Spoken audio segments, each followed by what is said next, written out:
শান্তা, যে কোনো আন্দোলনের যে বিজয়, সেই বিজয়টা হয়ে থাকে, বিজয়ের যে আনন্দ প্রকাশ সেটা হয়ে থাকে আসলে বাঁধ ভাঙ্গা। যেহেতু গোটা জুলাই জুড়ে এবং আগস্টের শেষ মুহূর্ত 5 আগস্টের আগ মুহূর্ত পর্যন্ত যেহেতু চট্টগ্রাম ছিল অগ্নিগর্ভ, কাজেই এই যে শেখ হাসিনার যে ভারতে পালিয়ে যাওয়া কিংবা পুরো আওয়ামী লীগ সরকারের যে পতন, সেই আনন্দটা কিন্তু একেবারে উদযাপনের জন্য চট্টগ্রাম বীর চট্টলার মানুষ কিন্তু একেবারে বাঁধ ভাঙ্গা উচ্ছ্বাসে মেতে উঠেছিল। সেদিন আমরা দেখেছি যে আসলে চট্টগ্রাম নগরের যে পয়েন্টগুলোতে বা পয়েন্টগুলোকে কেন্দ্র করে এই যে আওয়ামী লীগ সরকারকে হটানোর জন্য আন্দোলন হয়েছিল, জুলাইয়ের যে আন্দোলন হয়েছিল, সেই মোড়গুলো অর্থাৎ চট্টগ্রামের যে মূল যে জংশনগুলো, মুরাদপুর, বহদ্দারহাট, 1602 নম্বর গেট, আগ্রাবাদ, বড়পোল, অলঙ্কার মোড় কিংবা নতুন ব্রিজ এলাকা, এই মোড়গুলোতে কিন্তু সেদিন যে যে আন্দোলনের যারা নেতৃত্ব দিয়েছিল, আন্দোলনে যারা সম্পৃক্ত ছিল, সেই মানুষগুলো কিন্তু একেবারে আপামর জনসাধারণ সহ সেই মোড়গুলোতে কিন্তু এসে এক জায়গায় সবাই একত্রিত হয়েছিল, সমবেত হয়েছিল।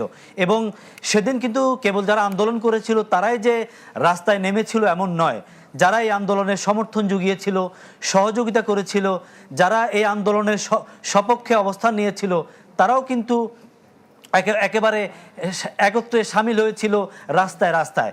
এমনকি এই আন্দোলনে যারা সামিল হয়েছিল, যারা বিজয় উল্লাস করতে এসেছিল, তাদেরকে দেখার জন্য বাসা বাড়ি থেকে, ঘর বাড়ি থেকে এই যে আমাদের মা বোনেরা তারা নেমে এসেছিল, এমনকি শিশুরা পর্যন্ত রাস্তায় সেদিন সমবেত হয়েছিল।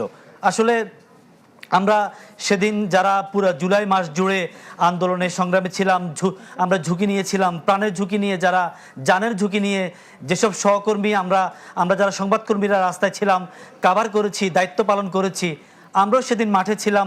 যারা বিজয় উল্লাস করেছিল তাদের সেই উচ্ছ্বাসের বাঁধ ভাঙ্গা যে আনন্দ, সে আনন্দ, সে অভিব্যক্তিকে নতুন করে তুলে ধরবার জন্য এটা একটা আসলে নতুন এক অভিজ্ঞতা।